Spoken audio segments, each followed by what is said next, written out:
Welcome to this CME program titled New Guidance to Diagnose Tumor-induced Osteomalacia. This program is supported by an educational grant from Kyowa Kirin. I'd now like to turn the program over to our faculty educator, Dr. Aliya Khan of McMaster University. Hello, everybody. My name is Aliya Khan, and I'm a clinical professor of medicine at McMaster University. And it really is my pleasure to speak to you today about new guidance in the diagnosis of tumor-induced osteomalacia. And these are my disclosures.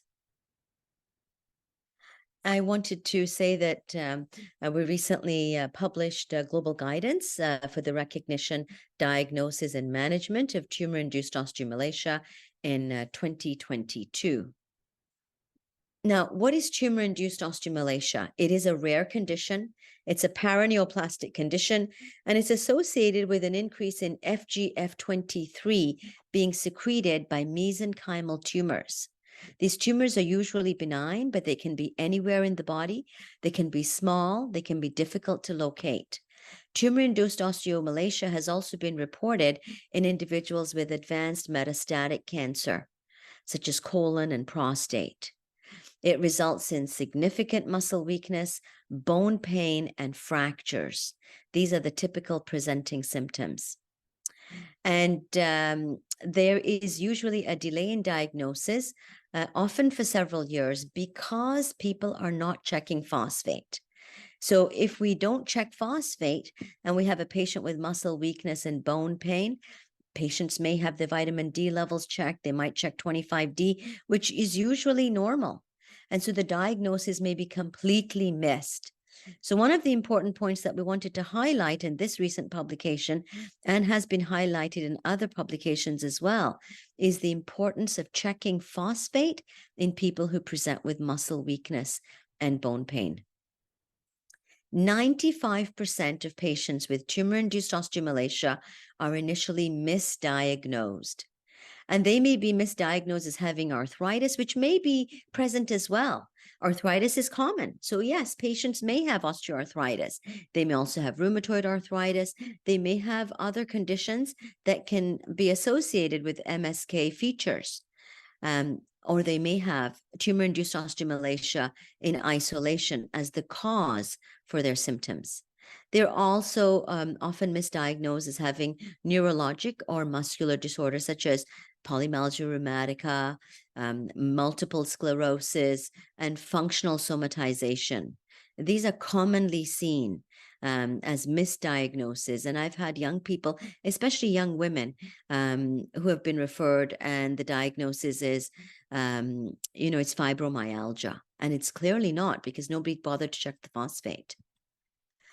So remember, we have a phosphaturic mesenchymal tumor, which can release FGF23. FGF23, fibroblast growth factor 23. And this is a hormone which will decrease the sodium phosphate cotransporters in the kidney, and thereby decrease phosphate reabsorption in the proximal renal tubules. And so we have a renal phosphate leak. It also decreases the 1-alpha hydroxylase activity. And so the formation of 125D is decreased, and it increases the 24-hydroxylase activity so that catabolism is increased. And so we have a reduction in 125-dihydroxyvitamin D levels, and that will decrease the absorption of both calcium and phosphate from the bowel. And both of these effects, the renal effects and the GI effects, result in a decrease in serum phosphate.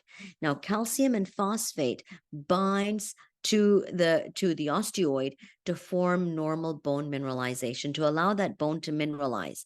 And so if the calcium phosphate product is abnormal due to inadequate levels of phosphate, then we will not be able to mineralize the bone, and we will have osteomalacia. We can have bone pain, fractures, and significant muscle weakness. When we have a patient with hypophosphatemia, we are looking at two possibilities. This is either acute or it could be chronic. So acutely, we can have short-term changes in phosphate due to intracellular, extracellular shifts of phosphate. But if our patient has chronic hypophosphatemia, it's usually due to inadequate intake or malabsorption. And malabsorption could be because of small bowel disease or bariatric surgery or inadequate levels of vitamin D or phosphate binders. And in these situations, the TMP-GFR or the tubular maximum phosphate adjusted for GFR is high or normal. So we have enhanced renal phosphate reabsorption to accommodate for the fact that our patient has low phosphate levels due to inadequate intake or malabsorption. Now, our patient may also have renal phosphate wasting, and they may have a leak in the kidney. And in these situations, the TMP-GFR is low, and we can calculate the tubular maximum phosphate adjusted for GFR, and this is low. So the level at which phosphate is leaked through the kidney is very low, and this is the cause for the hypophosphatemia. So what is FGF23? This is fibroblast growth factor 23. It's a bone-derived hormone, and it regulates phosphate homeostasis and vitamin D metabolism. And when we have high levels of FGF23, it decreases renal phosphate reabsorption, and it also decreases renal phosphate absorption from the bowel by decreasing the formation of 125D. Just wanted to say a few words about renal phosphate transport. 60 to 70% of renal phosphate reabsorption happens in the proximal convoluted tubule, and the major regulators are PTH and FGF23. And both of these hormones have a phosphaturic effect. Minor regulators are PTHrP, calcitonin, atrial natriuretic peptide, acidosis, and steroids. And these also inhibit phosphate reabsorption. Now, the rate of phosphate transport depends on the abundance of the sodium phosphate cotransporters, as well as the magnitude of the sodium gradient across the luminal membrane. And phosphate entry into the renal epithelium is via the sodium phosphate cotransporters. So we can have mutations in the solute carrier family gene, which can result in a decrease in the sodium phosphate cotransporters, and this can be a mechanism independent of FGF23. So how do we diagnose tumor-induced osteomalacia? Well, first of all, we think about it if a patient has MSK pain or weakness, multiple fractures, fatigue, or a palpable localized mass. Usually you need to search for this palpable localized mass. But by history, we're going to ask our patient, how long have you noticed the presence of weakness, muscle weakness, difficulties with balance, difficulties with walking, difficulties with fatigue? And in tumor-induced osteomalacia, patients will say, I was feeling really great 10 years ago. 5 years ago, I was good. Maybe in the past few years, I haven't been feeling well. They might not be able to even give that type of a clear-cut history. We have to prompt them and ask them, how were you feeling 10 years ago or 5 years ago or 2 or 3 years ago? Now, if we have a young person, a teenager or a young adult, we always ensure that there isn't a genetic cause for the hypophosphatemia, because genetic causes may have a subtle presentation and the patient may not have recognized these symptoms. So always do a DNA analysis looking for the genes that can cause hypophosphatemia, and don't assume that it is tumor-induced osteomalacia. And remember, you might not get a positive family history. If there is a family history of, hypophosphatemia or bowing of the lower extremities, or they have been problems with skull, and there are other features to suggest a genetic cause for hypophosphatemia, such as dental problems, then, that's really great, but that may not be present, because patients 10 to 20% can have a genetic cause and be a de novo mutation. So you may or may not develop that, have that family history to confirm that the patient has a genetic cause for the hypophosphatemia. When we examine our patients, we're looking at height, we're looking at body proportions. Why? Because we want to ensure that we're not overlooking X-linked hypophosphatemia or another genetic cause for hypophosphatemia. And in patients who have a genetic cause, there is bowing of the lower extremities because of rickets and osteomalacia, and the limb deformities will develop.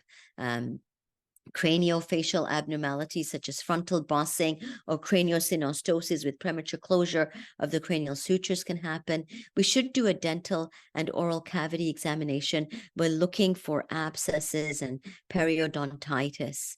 And we do recommend palpation of the entire body for masses. Tumor-induced osteomalacia, these tumors can be very, very small. And it could be anywhere in the body, from the head to the toe. We need to ensure that there are no palpable masses. We measure phosphate. It should be a fasting phosphate. And I tell my patients to get their blood work done fasting at 8 a.m. and have the phosphate done. And then at 10 a.m., I ask them to give a urine specimen, which will be a complete void at 10 a.m. So they're at home at 8 o'clock, they urinate, flush, and now their bladder is empty. They go to the lab, have their blood work done, fasting phosphate, and then at 10 o'clock, they give a urine. They do a void, which will be like a 2-hour void from 8 o'clock. And we use that blood and that urine to calculate the tubular maximum phosphate reabsorption adjusted for GFR. So it's a second morning void for urine phosphate and urine creatinine, and it's a fasting blood specimen. We're also going to be measuring bone, specific alkaline phosphatase, as well as total alkaline phosphatase, PTH, both of the vitamin D assays. And if your center has FGF23 available, then we recommend that that be evaluated. Genetic testing is important, and it is essential, really. I would say that in everybody, I would do DNA analysis to ensure that there isn't a genetic cause for the hypophosphatemia. And then we would go on to functional imaging.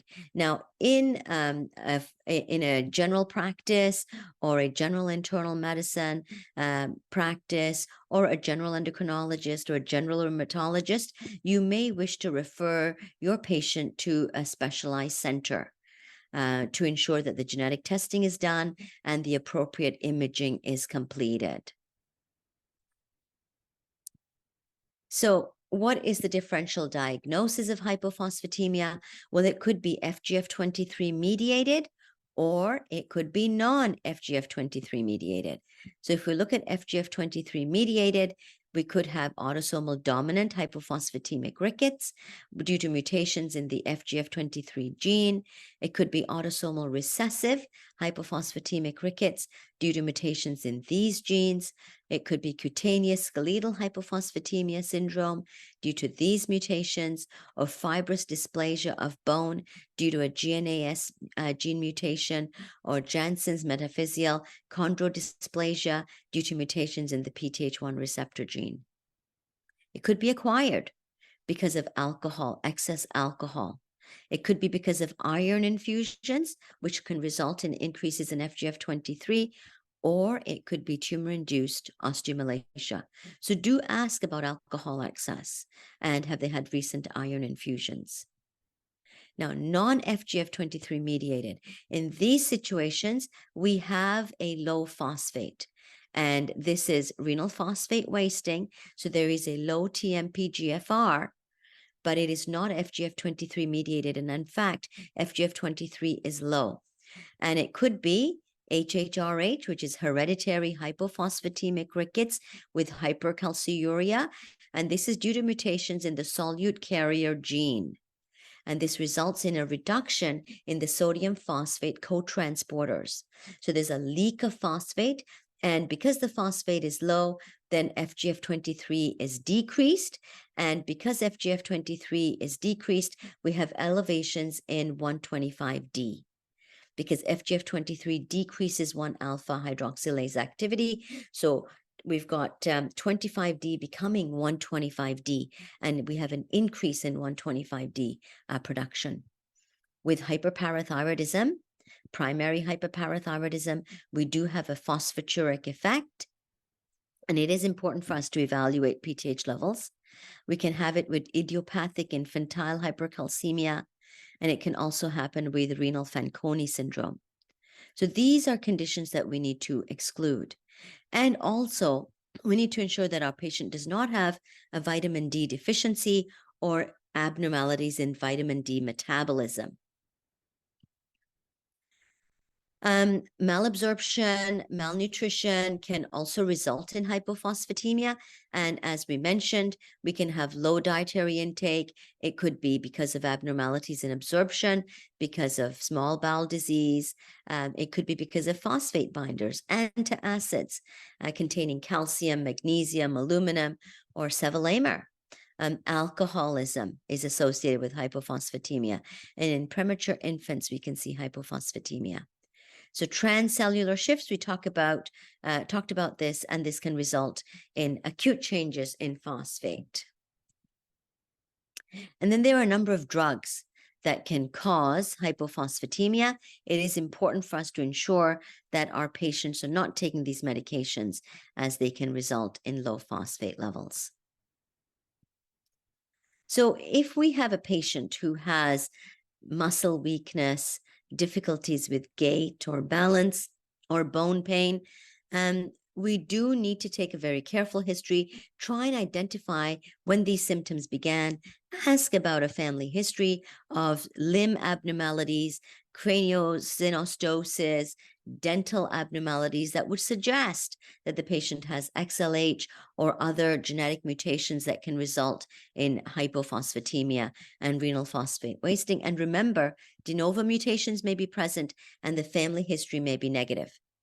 So oftentimes it can be a diagnosis of exclusion, but any patient presenting with muscle weakness, pain, fragility fractures, or bone pain should be evaluated with a serum phosphate. And if it is low, it should be repeated and further lab profiles should be completed.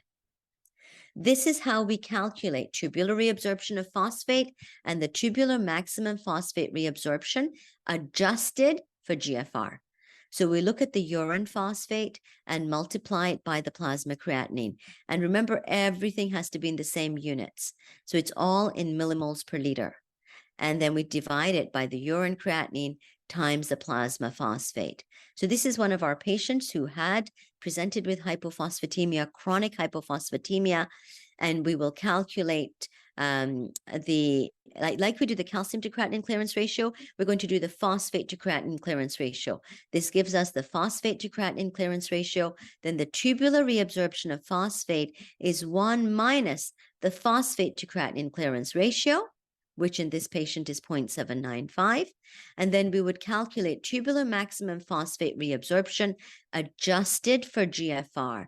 And that would be tubular reabsorption of phosphate times the serum phosphate. So in this patient, it's clearly low. And these are the normal values for women and for men. So when we suspect TIO, it's very important to measure phosphate, consider genetic testing for patients to ensure that they don't have conditions associated with a genetic cause for hypophosphatemia. Ask about personal and family history of short stature, lower limb deformity, and extensive dental abnormalities, and proceed with DNA analysis.